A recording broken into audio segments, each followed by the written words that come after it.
સુરત શહેરમાં ચોરી અને ચેન સ્નેચિંગના સતત ગુનાઓ વધવાના સમાચાર સામે આવી રહ્યા છે। તેવી સ્થિતિ વચ્ચે ક્રાઇમ બ્રાન્ચે ઉત્તર પ્રદેશથી આવેલી એક ગેંગના 3 સભ્યોને ઝડપી પાડીને ગુનાઓની કડી ઉકેલી છે।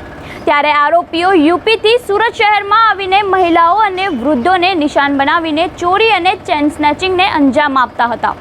ત્યારે 19 એપ્રિલ 2025ના રોજ થયેલી ઘટના બાદ ગુનાનો ભેદ ઉકેલતા પોલીસે 3 આરોપીઓને તેમના વતન પ્રયાગરાજ જઈને લાખો રૂપિયાના મુદ્દામાલ સાથે પકડી પાડ્યા છે। ત્યારે ચોંકાવનારી બાબત તો એ છે કે મુખ્ય આરોપી ઇન્દ્રજીત વિરુદ્ધ પહેલા પણ સુરત શહેરમાં અલગ-અલગ પોલીસ સ્ટેશનમાં ગુનાઓ નોંધાયા હતા।